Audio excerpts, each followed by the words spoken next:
everybody, good morning. Thank you so much for joining me. This is Harriet Cameron with Down to Earth, the show in which we talk about the issues that matter.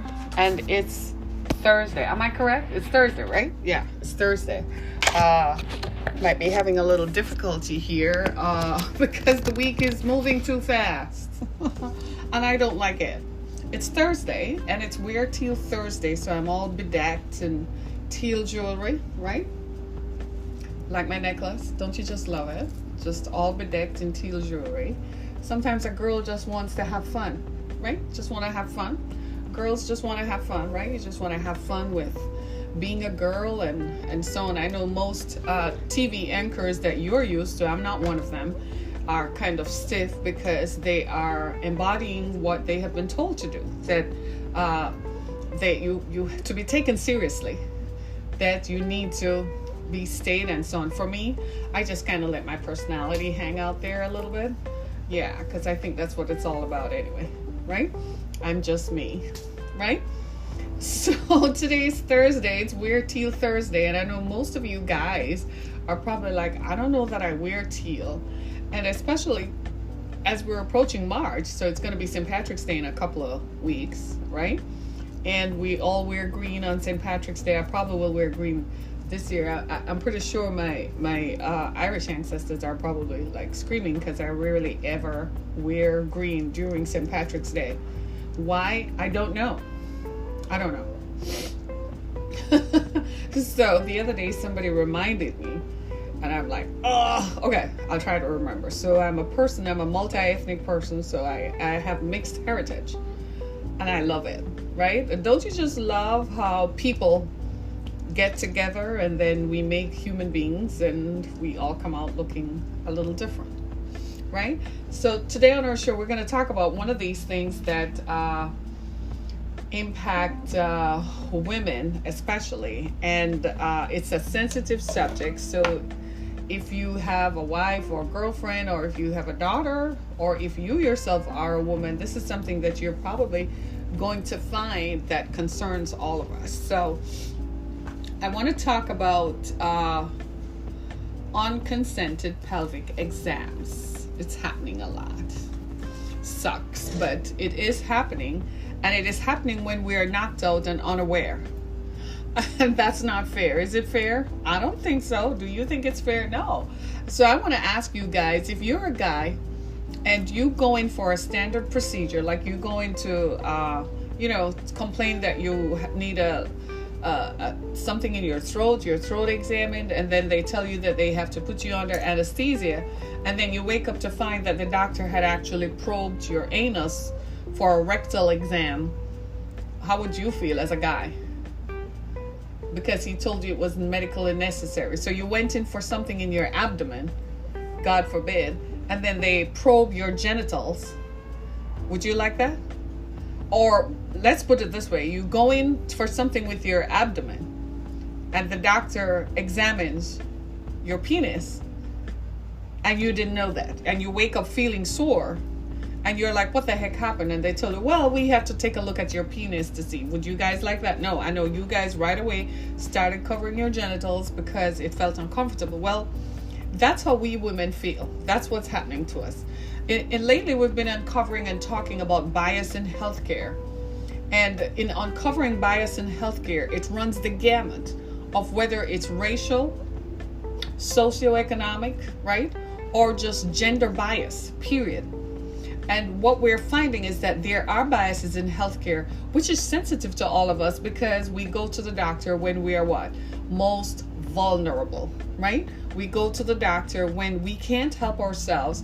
We don't know, you don't know what's going to happen. And if they recommend surgery or a procedure, and suddenly you find yourself literally at their mercy because they knock you out. So there's no one in the room to advocate for you. And they can tell you anything they want to tell you, that it was medically necessary, and you don't really know after you wake up. So informed consent about gynecological exam and unconsented pelvic exams is becoming more and more frequent. And a lot of women, probably like everything else, it feels like rape. It feels like it's very sensitive. and you feel powerless. It's just like sexual assault. So you wake up and you find out that it happened to you, and you don't want to talk about it because sometimes you're vulnerable. Let's say you have to go back to that healthcare facility again. You don't want them to knock you out or kill you. So most people walk away not talking about it because, again, it is something that is riddled with, it's very, very personal. It's riddled with shame, and it's riddled with how you feel. It's so deeply personal, right? And I want to talk about it because I don't know that I would be comfortable with it. That has not happened to me yet, right?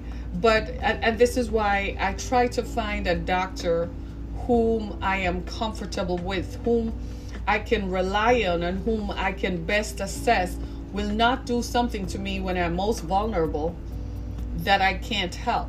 And one of the things that this is uncovering is that there are disparities in the delivery of healthcare. We knew this, but we didn't want to acknowledge it. If you have private insurance, they treat you much better than if you are on public assistance. If you're on Medicaid or some Medicaid-driven plan, healthcare plan, they treat you differently. The healthcare providers treat you differently. Imagine that. That's a stereotype, and that's a bias, don't you think? Imagine that you're on public health and you go to the doctor and they're going to treat you badly because of your insurance status and disparage against you as a human being, even though you are presenting the same symptoms as someone who has an insurance coverage that covers more. They're going to immediately assume and assign you a status based on that. That's implicit bias. These unconscious stereotypes that we all have that we're not aware that we have. These things need to stop, and especially in healthcare, we probably need an overhaul and probably need to examine the delivery of healthcare across the country. And wonder if when people are going to medical schools, I'm beginning to wonder, what on earth are they teaching these people? What on earth are they telling medical students? So much so that when they graduate from medical schools and start practicing, they're telling them that there's this group of people need to be treated better, and this group of people don't deserve to be treated better. In one part of the story that I read, a medical student in Pennsylvania, right? There were two clinics.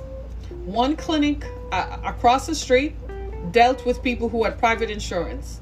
The other clinic dealt with people who were on Medicaid or some form of state-assisted healthcare.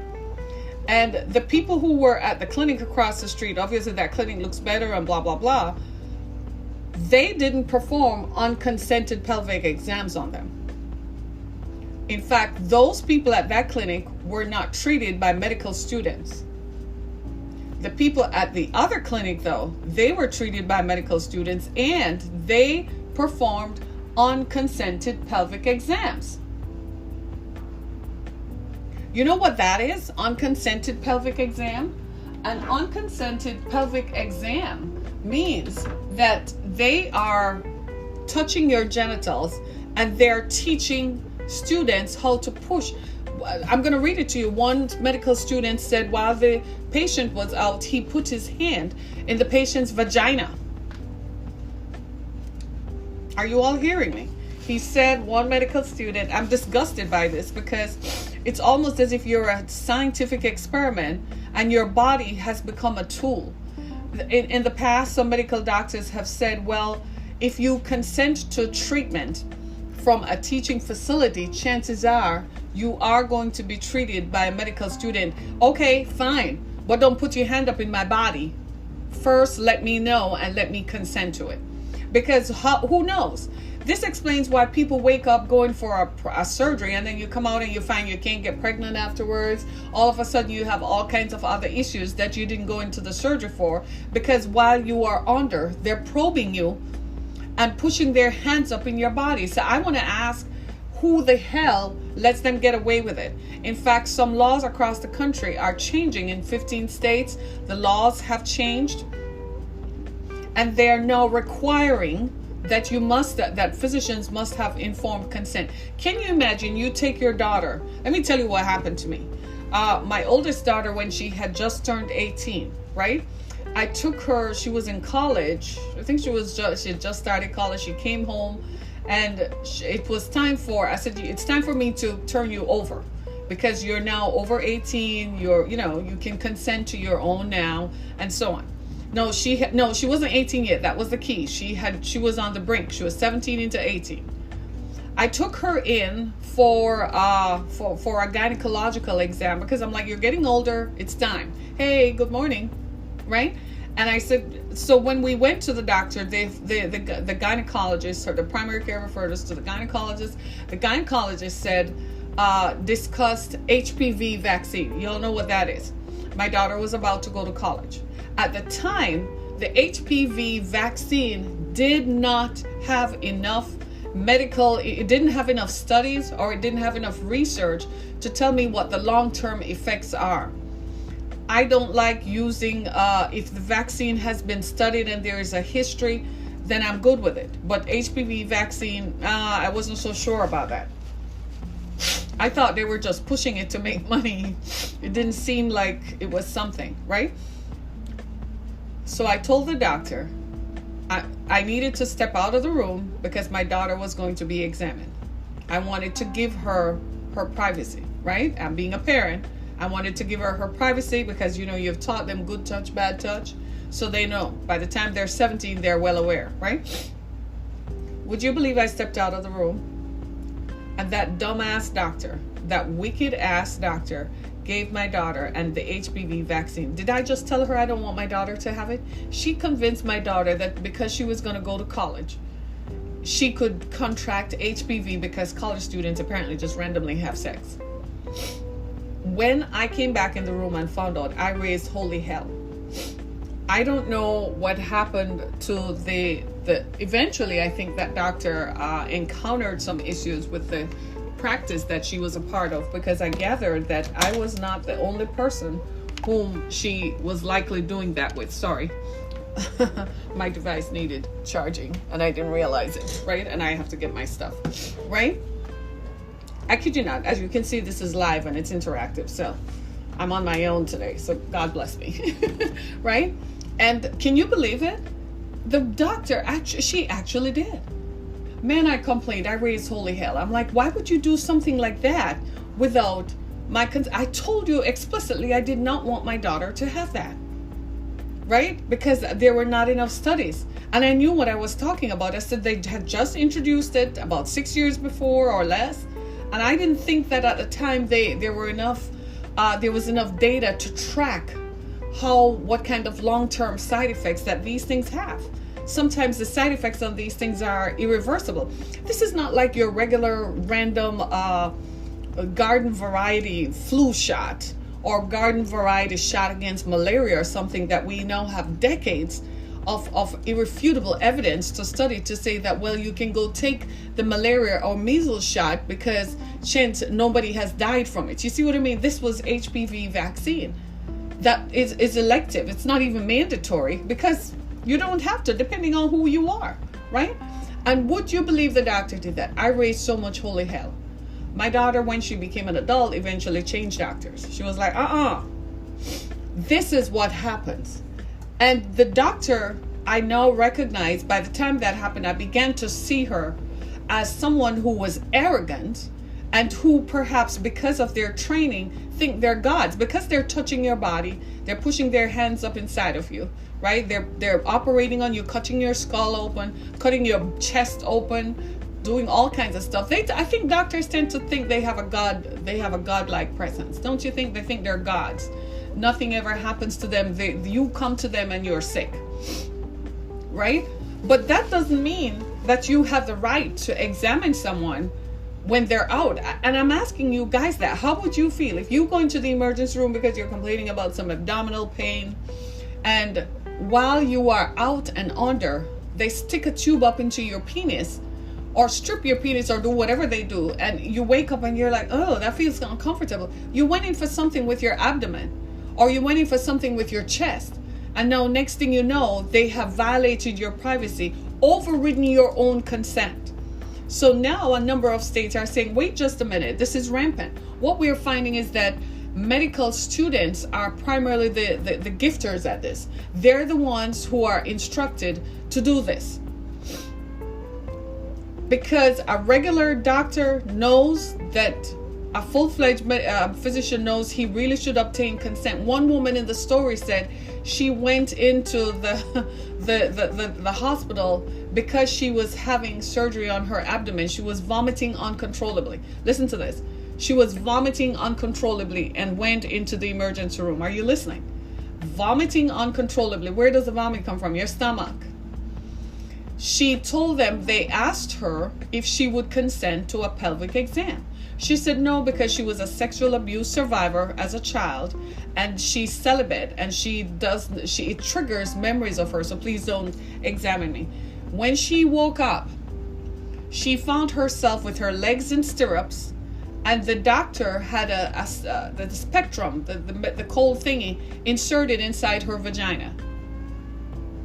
She woke up out of sedation. She was unbelievably uncontrollable because she did not consent to it. Of course, the university won't give the clinic, they won't say what happened in that because they can't talk about patients' privacy. But she said she did not consent to it. She filed a lawsuit because she had triggers, right? Do you see what I'm saying? So we need to talk about this. In the UK last year, a consultant was dismissed for misdiagnosing pelvic floor issues, performed unnecessary surgery, private prosecution. Oh my good Lord. Are you kidding me? Oh my good Lord. This is the thing that I say, poor girl, yeah. And can you see, my friends, that sometimes this is what happens now when people perhaps go through these situations, and then you find yourself, I'm terrified that something like that could happen, right? Because listen, you go into the surgery and you're out, you're vulnerable, and at that point your patient advocate is not in the room with you. And they can say that while they were examining you, this became medically necessary. But in this case, in many cases, what we saw were people were going in for regular stuff, but they were instead examining them. I just read to you, one medical student said the patient was out and anesthetized, and he put his hand up in her vagina. So what they're doing is, if the patient comes in and the patient is out, the person is out, even if they're doing surgery on the upper part of the body, they're still examining because it's a teachable moment. So a woman's vagina is a teachable moment. This stuff got to stop, right? It is assault. Thank you. That is assault. And that's the grounds for which most of these women sued the hospitals and then had to, listen to this. It just gets even worse. Then they chose to testify in front of men in Congress in their state for the laws to be applicable. It's like the assault just keeps going over and over. This is particular of interest to me because I'm a sexual assault survivor myself. And if I were to go, pray for me all, because maybe when I wake up I wouldn't be this calm, right? If I had to go in for some type of surgery and I'm out, and then I woke up and found that my body had become a science experiment for people, every one of those suckers would be sued. Trust me, not only would they be sued, I don't know if they'd have a license by the time I'm done with them.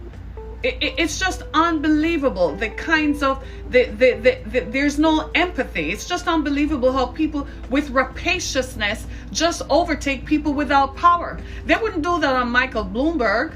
They wouldn't do that on Trump or none of Trump's children. Why is the medical system so geared towards implicit bias and just is a practice of power? Oh, just so you know, these women who came forward, mostly white, because women of color are so used to this happening to them. They think it's normal. So they don't step up to complain because it's personal, violates your personhood. But they become so used to this, they won't even complain. Well, I have a big mouth, so I just talk. Right? I'm going to post the link to the story. This was on the New York Times, and I was when I read it, I kept doing this. I was touching my, like, am I okay? Like, could this have happened? And I feel vulnerable because I have daughters. And I'm like, what if? I gotta know. I'm gonna have to ask my daughters if the what happens, because it is very important that you know the healthcare professional whom you're dealing with. Like I was telling you guys yesterday, I took my daughter in to the doctor because she had the runny nose thing, and the doctor asked her if she can examine her. My daughter said no, she can't deny it. The doctor said okay. The doctor said, no matter how you feel, Mom, I can't touch her if she says no. And my daughter just sat there preening like a princess. I was just looking at her like. But it underscores how that medical professional, you see how she viewed her role? She said, I cannot examine this young woman at 17 because she says no. And that was the end of that. That was the end of that. You see what I'm saying? So I think all of us, so you guys, I know you're feeling for us now and you're all shaking your heads like, man, you go home and ask your wives and girlfriends and your friends and your sisters and so on. Because as men, when you find out the extent to which we women get violated, you're going to start wanting change. And just think about it. If you have a daughter, let's say you have a daughter. Let's say your daughter is under 20. You know she's still your baby girl, right? So you still remember her as a baby. And you're looking at her like, you mean to tell me when I send her to the doctor? And you stop right there. You're not going any further because guess what? You all know what you guys would do, right? You all know how you feel about that. But that it happens to us. That's what happens to us. So you go in these scenarios, what was remarkable is that these women were anesthetized. They were under anesthesia, you all. Icky, isn't it? It's also terrifying to think that while we are most vulnerable, that is when the medical professionals whom we trust to take care of us with empathy and compassion is when they deem us as a giant science experiment, is when they look at us like your life doesn't matter. You're nobody. You're a nothing. Right? They have destroyed. Listen to this one. In the UK last year, a consultant was dismissed. This is one of my viewers on YouTube. This is horrible. He was dismissed for misdiagnosing pelvic floor issues, performed unnecessary surgery. And what he did, he inserted a mesh for pretend prolapses. Prolapses is when the walls of the uterus collapse, and it causes urinary issues, right? It causes urinary issues. So they put in a mesh to hold it up, but that mesh ends up giving people severe problems later. In fact, there was a class action lawsuit here in the United States about that, because a friend of mine's mother was treated with that, and it gave her all kinds, it made her so unwell because the mesh penetrated the walls of her uterus, gave her pain and infections that they couldn't figure out. They eventually had to have surgery to remove the mesh. All she was complaining about was that she was peeing often. Well, she's older. They could have done things, they could have taught her exercises that could have helped her retain some level of feeling in her bladder. If it gets that bad, there are other remedies they could have chosen, but they installed the mesh. So in this case, this consultant examined the woman, because it sounds like what happens is while they're performing these unnecessary, unconsented exams, they do what? Their students, guess what happens? They make mistakes. In making mistakes, they have to repair the mistake, and now it becomes a bigger issue because what? She didn't consent to it. Right? Or she could wear a diaper. It's not needed. Hello. She could have worn a diaper. Hello. Thank you. Have some compassion for people. Right? Why you could? And she was older. And I even said to my friend, why didn't you get more, get a second opinion before you do the surgery? I mean, your mom, at the time, her mom was in her late 70s. I'm like, there are other things you could have done. Why would you subject her to that kind of invasive surgery that ended up almost cost her life? They actually diagnosed her with cancer. I thought she had cancer when it was in fact the mesh that had penetrated the walls of her uterus that was presenting as that. Oh my God, it was a nightmare. It was a total nightmare. And shocking, because she was like, oh my God, I took my mom to the best, paid out of pocket for all of this, took my mom to the best healthcare people in Atlanta and blah, blah, blah. I said, listen, there is such a thing as they see you as an experiment, and they are going to do whatever they feel they should do in their arrogance. Do you remember when we used to go to the doctor and we used to thought the doctor was arrogant? That arrogance has not left. They still think that they're still arrogant. They still think that they can do things and get away with it. This is why maybe, thank the Lord, I haven't needed any kind of invasive surgery. Thank God. I pray over myself every day, and thank God for what my body that works beautifully and works in motion. We all should, because we all recognize now that we are terribly vulnerable, right? And you're right, Trevor, you're right, Robert, you're so right? These things, it's crazy, isn't it? Just simply unbelievable that these things continue to happen to us. And we have to, it's almost, you say, I advocate for you to have a healthcare advocate, right? So if you're going to go through any kind of medical procedure, have a healthcare advocate. When you go to the doctor and they're asking you to fill out a form that says who else can be informed of your medical condition, don't overlook it. Fill it out to someone. Attach someone to that so they know, because that person, you're empowering that person now to ask questions and get informed consent. Oh, use this term. What did I say? Say it. Informed consent. Say it. Informed consent. If you go to the doctor and they say, well, we think we see something in your heart, or you have a blockage or whatever, just say the magic words, informed consent. They'll be like, huh? Informed consent. Is there a form there I need to sign? Make sure that form has the words informed consent on it, because I'm not consenting to any surgery or any procedure that I don't know about. That way, when you wake up and something is wrong, you can ask questions and file a lawsuit. And friends, do not hesitate to hold them accountable. Filing a lawsuit is not for monetary compensation or monetary recovery, especially if they've done something that is irreversible. Like in one case, they literally affected the woman's ability to have children. Some of these surgeries are what? Irreparable. You send a student to go feel up in someone's vagina, and then they cut something that they shouldn't cut and say, oops, my bad, I made a mistake. You made a mistake that, as you say, Trevor, Robert, has affected someone's life. It's irreversible. How do you send it? It's a teaching hospital. So you send someone in there and you probe somebody's body. One student in the study said that he knows that they look at for informed consent, but half the times the medical students don't bother, because they're, it's like adrenaline junkies. They get high on the power, and they get high on the fact that they know so much about the human body. They literally think it makes them powerful. And you and I are sitting here like, what the is going on?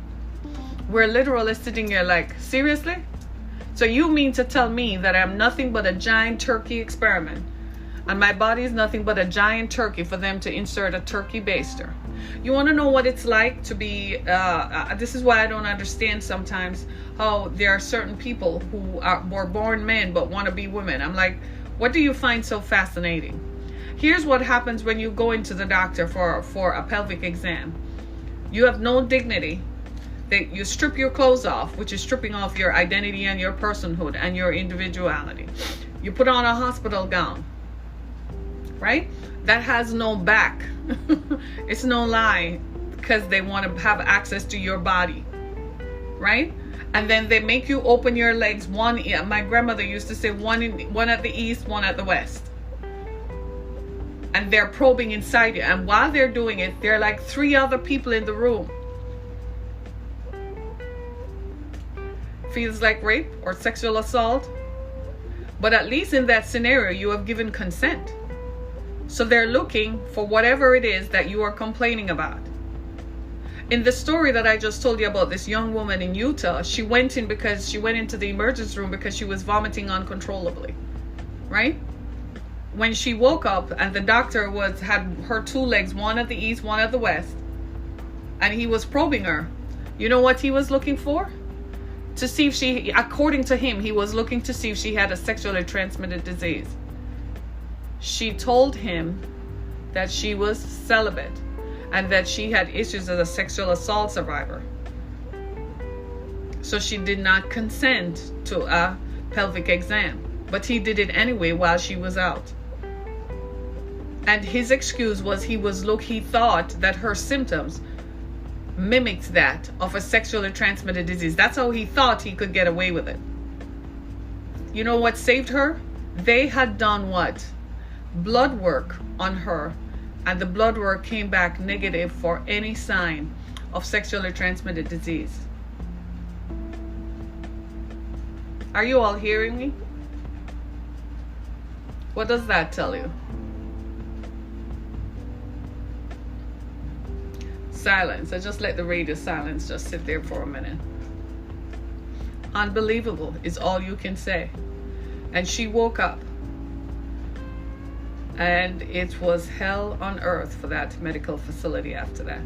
But it's the penetrative and disruptive. It's disruptive to our psyche, and what it does is it destroys our trust in the medical establishment. Because now you and I are going to kind of go in there kind of jaded. Like, what did you say? Right, because you don't know. They look at you and they perceive you based on your insurance. That's the first thing. And I've noticed that people is it just me, or have you found that people in doctors' offices sometimes are not the nicest? Right? And at the urgent care, in America, we have things called urgent care. I imagine you have them too. They're supposed to prevent people from going to the emergency rooms. So if you have an issue that you think you should go to the emergency room, you can go to an urgent care that are supposed to apply some level of care that mitigates whatever you have. Most people just go straight to the emergency room because, as far as I'm concerned, at the hospital, they can run more tests. They have all the equipment anyway. So if you feel it's that bad and you can't wait for a doctor, I'm like, go to the ER. They can run more tests. I don't have time to go sit at the urgent care. And then they tell me they have to send the test out and wait for it to come back. I might as well have gone to the doctor. Right? So when you look at how, and the medical profession and medical professionals tend to view the public through the eyes with great disparity. They tend to view you based on your perceived economic status, your color, your ethnicity, your race, and they have all that time to figure out who you are, where you come from, where you live, and how much money you have before they decide to touch you. I don't know if I told you the story, but years ago when my youngest daughter was born, I lived in Central Florida, and I didn't know that it was a teaching hospital. I went to Florida Hospital. I didn't know it was a teaching hospital. And when my doctor came in, my OBGYN came in, he brought in a young intern. She was Indian, a dark-skinned Indian woman whom he said was going to attend with him and assist him. She did not touch me at all, or she did not want to touch me. And as much as I was floating in and out of consciousness because I was severely drugged, I remember him telling her that you have to touch the patient. But something about her would not touch me. And when the baby was coming out, she did not grab the baby. I had to grab the baby. Well, you know, as much as I was out, you're all fainting at that now, aren't you? Because I didn't want her to fall because she would have been hurt. Right? And I remembered it. When I finally woke up out of all that drugs, you know what happened? That doctor was removed from the hospital. He eventually retired. And I don't know what they did with the intern. I just said, if she ever comes near me or any of my family members again, I'm going to file a lawsuit. I don't know what they did with her, but the doctor had to retire. He was pushed into retirement because I filed a formal complaint with the hospital. Do you hear what I'm saying? I didn't realize at the time, it was afterwards that one of my neighbors who happened to be white explained to me that that was a case of implicit bias, Harriet. She said, if that happened to you, you need to, you know, make sure you talk about it like you're doing. Unbelievable. So we have these suckers who come into our country, right? Come into our society to get trained. And these people actually are walking around believing that they're better than you. And they're not going to touch you, or they can treat your body like it's a... So I'm saying to all of you, if your parent, your mother is alive, especially when they perceive that you don't have family members who are involved in the care, you better make arrangements. Call up your mom after this and ask her when was the last time she went to the doctor for a procedure and who were the doctors, and let them know I want to know what's happening to my mom. Tell your parents to make sure that you are included in the family of people who ought to know what kind of medical procedures they will get through. If your parents are here with you, look at me, do it. Ask questions. My mother went in for surgery at the hospital where she worked. And when mom came out of the surgery, she was sick and had fever after 4 or 5 days. I'm like, this thing is looks different. I wonder if you got a staph infection. And she called the hospital and called the doctor, and they're like, well, you're taking your antibiotics after the surgery. And I was like, wait, just a minute. Did you get antibiotics after surgery?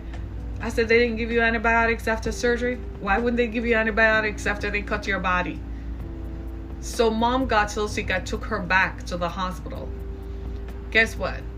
She had a staph infection that she developed in the hospital because they probably used unclean instruments. By this time, it was 5 days after the surgery. What do you think my face and voice looked and sounded like?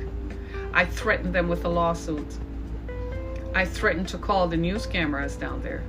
And that's how they got her back into surgery to correct it. She would have died from a staph infection. To this day, my family members still say, if you had not been there, what would have happened? We would have lost mom just like that, and not know why, because they would have lied and covered it up. So I am saying to all of us, we need to be aware. If your parents are alive and you care about them, which you do, because as soon as I'm talking about this, some of you are like about to text mom and dad right now. You're about to say, by the way, what kind of meds you are on? Who's your doctor? Am I on the list? Did you put me on the list as your responsible party? Am I the person they're supposed to call? As a matter of fact, don't even go to the doctor without me knowing. I know you're busy and you have busy lives with your own families and children in school. You got to be involved, because this is going to affect you when it's all said and done. And you're going to be impacted by this, and you're going to feel guilty that you were not as involved as you should have been. And sometimes, let's face it, our parents don't even want to say anything, because in my mother's case, because she worked there, she had confidence and trust in the people whom she worked with. She was pretty sure they would never have done anything that could have hurt her. In fact, she didn't even want me to complain, because she was like, I don't want you to make a big deal out of it. And I'm like, it is a big deal. You could have died. I said, what would they have said to me? And I did make a big deal about it. Oh, did I ever go to town on it? I made them look like crap. I talked to the vice president, came down that day, and I'm like, are you kidding me? I don't give a shit who you think you are. I literally said that. I said, you're going to fix this before I call Channel 2 down here right now. And I picked up my cell phone. I was looking for the number to call Channel 2. I said, you've got to be kidding me. I said, this must happen. I said, if this happened to my mother who works here, this must happen a lot. So I am going to call them so they can expose how many times your hospital has done this. I am telling you, friends, when it comes to medicine, do not take anything for granted. Get involved. If your husband or your wife is going in for a medical procedure, go with her. Ask the same questions. Who is your responsible party? Am I your contact person? Ask questions. Go with them and ask the questions. If it makes them uncomfortable to explain it to you, that means they're hiding something. Then something is very wrong. Ask the questions. Probe. Ask the probing questions. And if they're, the more uncomfortable they are, is the more you know something is wrong. And if you're not satisfied, call the insurance company and ask them if I can switch this provider out. I'm not comfortable with them. Be proactive, because the life you save might just be yours or someone you care about and love. You can't just sit back. It doesn't matter. And listen, it doesn't matter who you are. It doesn't matter who you are. You can't just sit back and assume that there are some things that they're just not good. Because that was my mother.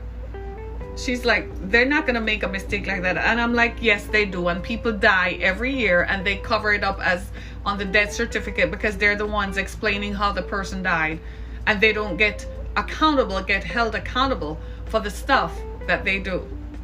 And most of you are all looking at me like, that is how I felt. The more you know is the more you know. You have to ask questions. Have you ever asked the pills that they give you? It's like I went to the doctor and my daughter was complaining about the nasal drip. And the doctor said, well, look at it this way. If it is not yellow and it's still just clear, just let it keep draining. Just use nasal spray. Well, one of these nasal sprays, Flonase, was on recall. Do y'all know that? So this was about 2 years ago. She was prescribed Flonase. For some reason, I remember that it was on recall. And the pharmacy, the doctor prescribed it. The pharmacist completed the prescription. And still, but when I got home, I got a letter saying that Flonase was on recall. I threw that thing out. Because it's known to have side effects. Just get a regular saline drip with just saline water. Right? That triggers your nose it triggers the sinuses to come down. And especially the rest of us who live in very cold areas, it happens at this time of the year. The body is warm, but the temperature is cold, so your body is trying to cope with it. Right? You see what I mean? It's the craziest thing ever. Isn't it a lot for us to keep in mind and a lot for us to figure out? How in Dickens' name can you go into the hospital because you're uncontrollably vomiting? And you wake up and find the doctor 1 foot east, one of your legs is east, one of your legs is west, with a spectrum in your vagina examining you, because he thinks that you might have a sexually transmitted disease. Even though you said up front that you're celibate, he's still examining you without your consent. Ladies and gentlemen, imagine what else they do. Y'all still try to take your DNA, don't you? You're still submitting your DNA samples? Okay, keep doing that. Good thing, huh? Is it? Keep doing it. You think they're not studying it? You think now that they have your DNA, you think they're not have it in DNA databases right across the country, across the world? So they know who you are, where you come from, what kind of diseases you're most prone to have. Wait, give it 5 years or less. They'll start coming up with people with this strain. People with this mix are less prone to having certain kinds of diseases. Oh, you think it's a joke, huh? You think it's cool? Everybody at the office is, yeah, I did my DNA and I found I'm this and I'm that. All you have to do is really look in the mirror. You can tell. Right? Is there stuff hidden in your DNA? Maybe it should stay hidden. Right? I'm not that I'm serious. I'm not that curious. I have an oral tradition that was passed down to me. They told me if I want to find out more, I can go find out more. I'm good. I am not submitting my DNA to these databases because, for instance, have you ever donated blood? Let me set you up. Let me tell you why I distrust the system in this regard. Years ago, I donated blood to you know who, the national organization and I was working somewhere and they came and everybody was going to donate blood, and I was like, no. I have that blood type that is a universal donor blood type, so my blood type is always in demand. They always want my blood type. But me, I don't want to donate blood. So finally, everybody around me was getting up to go do it. But before you donate, they test your blood, right? And most people, much to their shock, they wouldn't accept their donation because they didn't have enough iron or whatever. When they checked mine was optimal. They're like, what do you eat? The usual questions. I donated blood. I swear to God, they took more than they should. I was so weak. I ate steak for a whole month. I kid you not, 1 whole month. I ate steak for breakfast, steak for lunch, steak for dinner, because I felt like I was weak. And I'm like, why do I feel so weak? Right?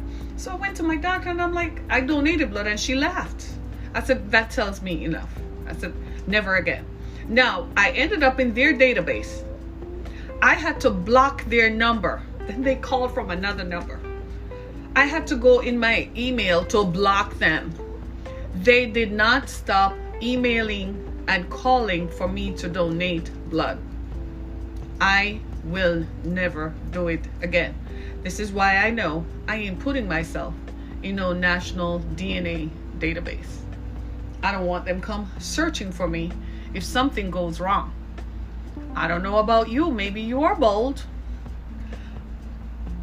I don't want to be an experiment. You know that country over yonder? The one where the coronavirus comes from? You know they're doing bad things to their people. At least over here, we have a modicum of decency that will stop them from doing it in a mass way. But still, when they're behind closed doors and they feel arrogant, they execute policies and unsuspecting procedures on people at their most vulnerable moments. You think I'm going to trust them? I'm not. God help us all. I pray that for all of my days and for the rest of my life, I live healthily and walk uprightly. I pray that nothing ever happens to me. I pray the same thing for you. And I pray that it never happens that I have to ever go in for any kind of, because I do not trust them. Because if these women could walk in just doing simple procedures and found out after they woke up, one woman woke up and found that they touched her and then told her she had a vulvar sensibility. She never had it before. She went in because she had pain in her abdomen. Your abdomen is up here. They cut you at the navel. What the heck were they doing near her vulva? Because they probed her with, when she sued and she obtained the reports, they probed her. While she was out, they probed her and she didn't know. They had hands in her feeling her ovaries. Good God Almighty. All in the name of science. So you're still gonna submit your DNA to DNA databases and think that it's not science? Have fun. As for me, nah. If they get it illegally, or it's one of my children who does it. But me, I even told my children, I said, don't do that stuff, don't involve me. Right? I said, I'm good. I know who I am. I'm good. Right? So I'm saying to all of us, let me read you some stuff that I found out, right? A 2005 survey at the University of Oklahoma found that medical students performed pelvic exams on 3 out of 4 unconscious patients with no informed consent. 2005. Hello. It's typical for medical students to perform unauthorized pelvic exams on unconscious patients as part of their training. Hello. Private insurance, the economic disparities between private insurance and public insurance goes on and on. In 11 states in 2019, 11 states passed laws banning unauthorized pelvic exams and making it mandatory to have informed consent. 11 states. It got to the point where they even created a Me Too movement out of it, Me Too Pelvic, as so many women came forward to say that they had been subjected to unauthorized pelvic exams. And listen to this. This is where I got the quote from. A Dr. Friesen, who is a bioethicist, went to a seminar, and one of her students said this. Look, listen. I can put my hand in this woman's vagina because it helps with my training.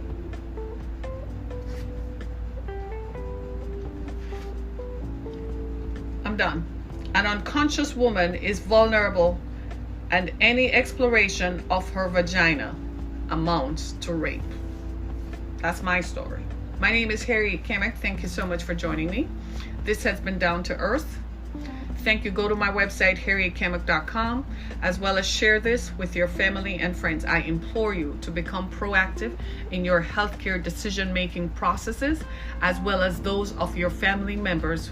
Please become proactive and know and ask questions. Ask the probing questions. Thank you so much. Go to my website, harrietkamek.com, as well as my podcasts on Spotify, Apple, Google, iHeartRadio. Share this podcast with others so they have access to this information that is life-changing and helpful. Thank you for your participation. My good friend who joins me from the UK, give him a shout out. He views us from the UK on YouTube. Thank you so much, everybody. Have a peaceful Thursday. We're teal. Thank you so much, everybody. Be blessed.